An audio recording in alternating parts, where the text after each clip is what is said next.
Hey guys, welcome back to the channel. Behind me I have a special car from BMW that E92 Drew brought, but this time it's not an E92. It's actually the F82 M4 GTS. So we're gonna kind of show you the special stuff on it. I'll talk my technical mumbo jumbo and he's gonna talk about, I don't know, something. I'll find a topic to bring up, I guess. Yeah, it is an exciting car. It's a 2016 M4 GTS, obviously based on the F82 chassis. There are a lot of details and tech specs and sales numbers and market cap prices and everything to talk about. So we wanted to kind of break the video down because he's Mr. Sales and I'm Mr. Service, and I kind of want to talk about all the cool stuff on the car that's not on a normal M4 that we work on. And he's going to talk about like the positioning, I would say, in the market and what does this car fit? Is it a race car or street car, track car, collector, race car, collector car? You know, this was a car that BMW wanted to show off what they could do with the platform, what they could do with the S55. Thing is like this really isn't a quote race car like a GT4 is. An M4 GT4, an F82 is a full race car built by BMW Motorsport. We've worked on a couple of them at the shop and we'll do a video later on actually one of those cars when we get one back in for service. But those are full race cars that actually race in a series for the GT4, and they race in the GT4 series, which normally is a series that travels with IMSA. That's a full race car. It has like telemetry data, it's got a full roll cage in it,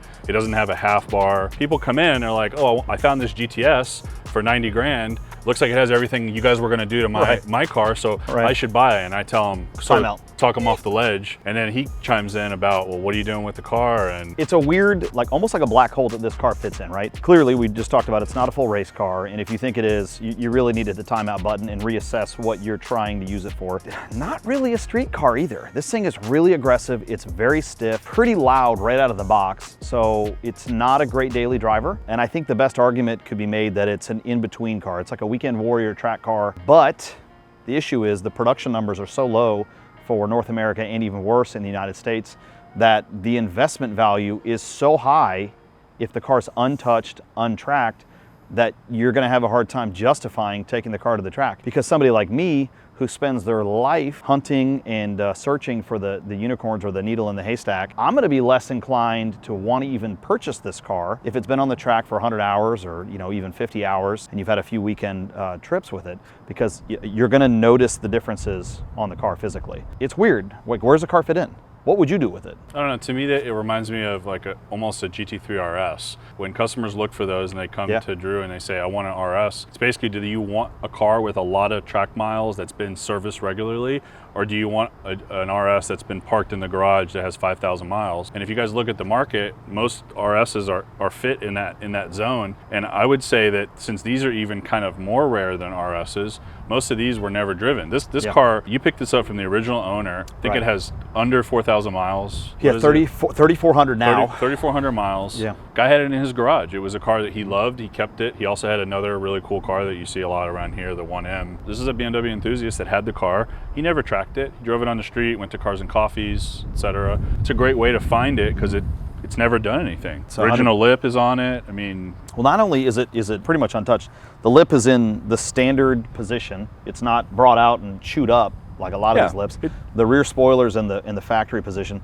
The ride height, which is fully adjustable in this car, is in the factory setting. So like, car's never been touched. He's never even slid out the orange. You know, this is an adjustable splitter, and if you guys recognize, the top of it is actually the same one that's on the CSs. So the M4 CS, M3 CS has the top lip, but it doesn't have the orange or the bottom slide. And if you look back at the E92 GTS, it has a similar adjustment. And if you look even further back to like the Sport Evo E30 M3, it also had an adjustable like front lip just like that. So it's cool, like the history and the ties. Another car that we've mentioned in other videos that we have on the way is the M4 CSL. And these are kind of the same car. This is the predecessor for the new CSL. It's just the M bosses at the time that this was released, they didn't want to go with the CSL moniker. They wanted to stick with the GTS moniker, which is on the E92. I would say that because it's such a weird one-off, doesn't sound like there's going to be any more of the GT cars, whether it's a GT or GTS, whatever they're going to call it.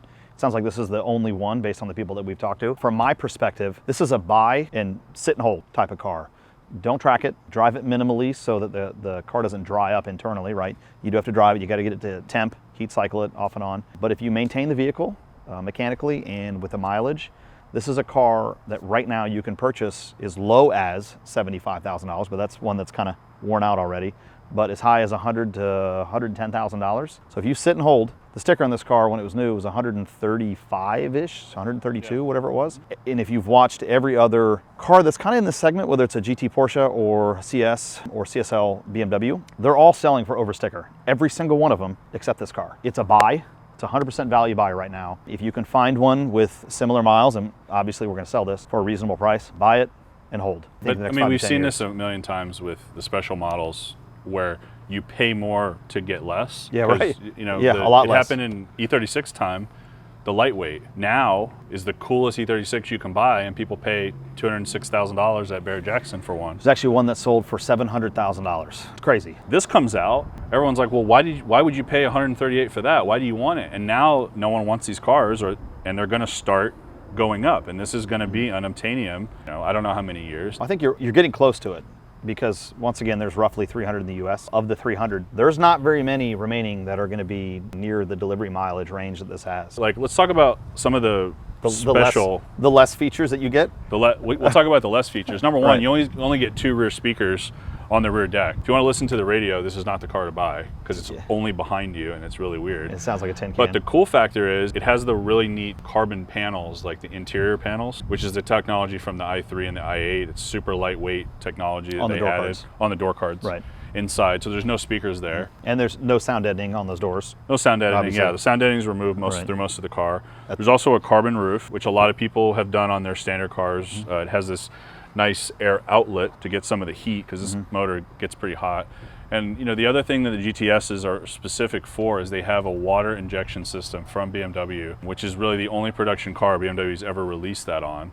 And what water injection does is it atomizes and it lowers the intake temperatures of the intake air. That's what the charge cooler does as well, but it still gets heat soaked and still gets. So about 5,000 RPM, the water injection kicks on and it lowers the air intakes by about 80 degrees. So that's a pretty consistent, because the DME notices that, and it's going to add power and add boost, and it's going to be more consistent. That's why BMW did it, because if you're going to take this to the track, you're going to run it hard. You want that consistency in the car. I think they needed it when they ran it on the Nürburgring, because you can't get the fastest lap the first lap you're out. Car was designed there. I remember when this came out, it hit 7 minutes. It was 7 minutes, 28 seconds, which is super cool, because at the time that was crazy numbers. Well, it's still crazy, because the new CSL did it in 7 minutes and 20 seconds. All the newest and greatest technology in the new CSL, the best car out there, and this is only 8 seconds behind that car. You know, part of the stuff that helps on that is the splitter that I mentioned. It adds about 60 pounds of downforce to the front. There's also a wing that's adjustable, similar to this. You can put that, I think, in 3 different positions. The wing actually adds just over 200 pounds of downforce. 210 pounds at 180 miles an hour. It's okay. Some of us have good memories. Some of us don't. It's all right.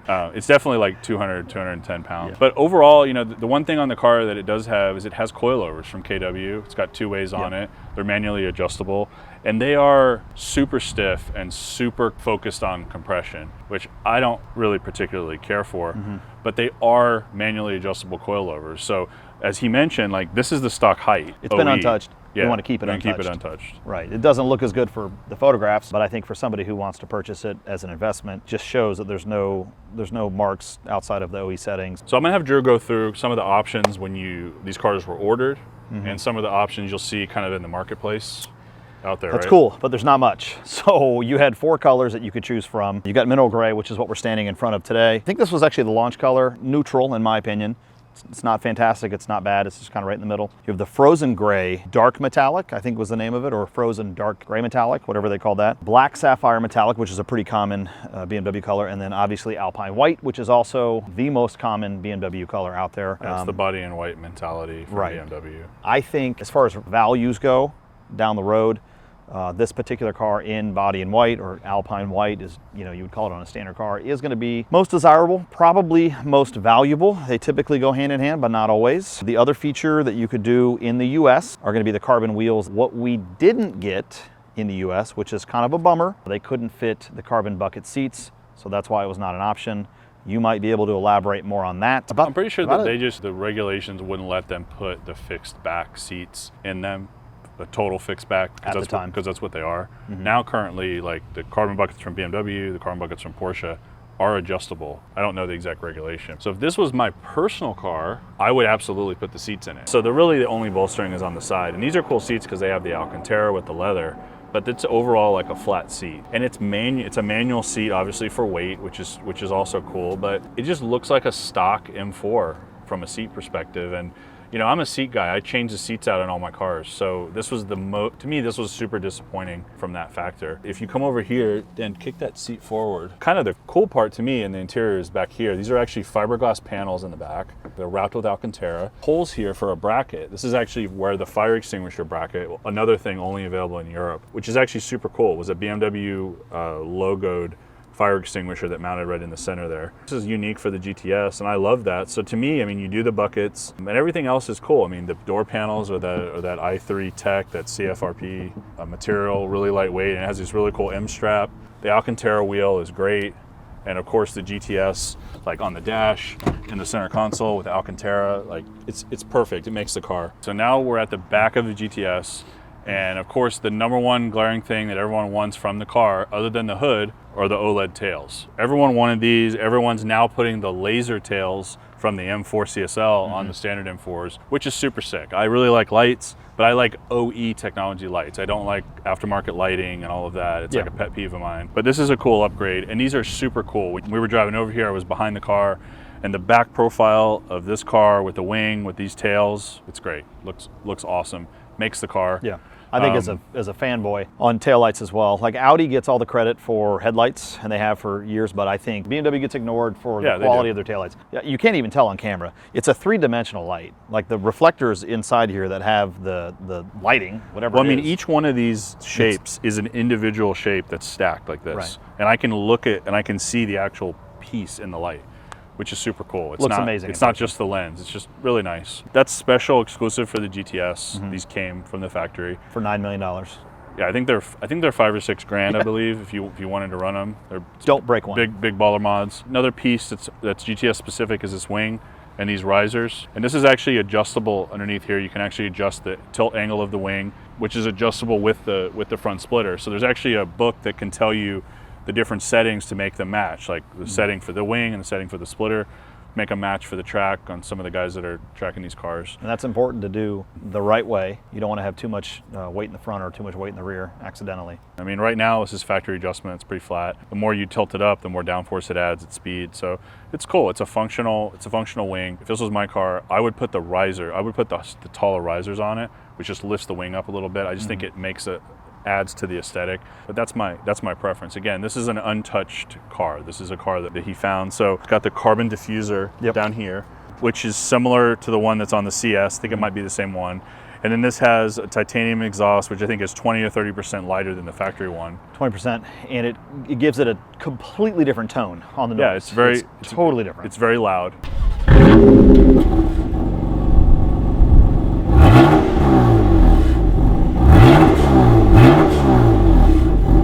It's cool. I mean, it's cool for the GTS. You also get the GTS badging back here with the M4, which is another neat kind of touch. Yeah, so we'll go inside the trunk. I'll show you what's special in here, kind of hiding. So when we were in the front, I talked about the water injection system, and those are nozzles that are in the front inside the intake manifold. And it actually feeds from the tank that's back here, and it's actually a really cool stealth tank that's under the floor. There's a filler cap there. There's actually the pump and system, and that's what this is to get rid of the heat from the pump working so hard. So BMW says you need to fill the tank every time you get gas, but everyone knows that that's too frequent. Right. So every, I think 3 or 4 times you get gas, you need to fill the tank. We actually do water injection on these cars. We always kind of have. We did them back on E46s and E90s because we're in Florida and it's freaking hot here, and cars get heat soaked here, and water and alcohol injection and meth injection is another one that's more aggressive. It really brings the intake temps down. We've done meth injection on the dyno in like a 90-degree day, and it's brought intake temps down 90, 100 degrees, and I've seen it literally live. And BMW claims that water only in this car was 80-degree difference of the intake. All the little special touches for the car makes the car what it is. It makes the value $100 grand car, I think. Yeah, it really is. You're in the range of 100 grand, and I think it's only going up.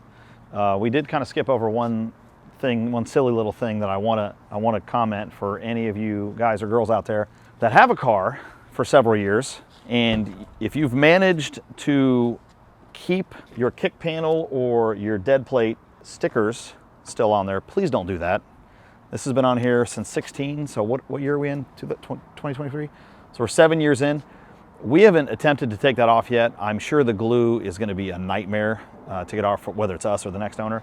I did tell Ahmad that I would give him a shout out, the guy that sold me the car. So I am giving him a shout out. Don't do this again, Ahmad. Take the stickers off. I still love you. One of the things I want to point out is I do this every day. If you guys have questions about service, you have questions about performance, or questions about what we actually do to make these cars from a 7 to a 10, call me at the shop. I'm there. You can check out the website, precisionsport.com. For sales, yeah, you can call me or email me with any questions, concerns, market pricing, I guess market trends on any particular car. I have most of them memorized because I live it every day. It's studiopsi.com, his favorite website. You'll get a hold of me directly. The number's right on the website. Let me know what your questions are. If you're looking for a car, there are several cars that we both have that are super top secret, that are off-market cars that are always for sale that you won't see on the website. So sometimes it benefits you to simply pick up the phone and call us old school style. So I'm here to help. I'd like to think that both Sean and myself will give you more time than most other people out there. It matters to us. yeah, so make sure you guys like the video, subscribe to the page, and hit the bell, and we'll see you next time.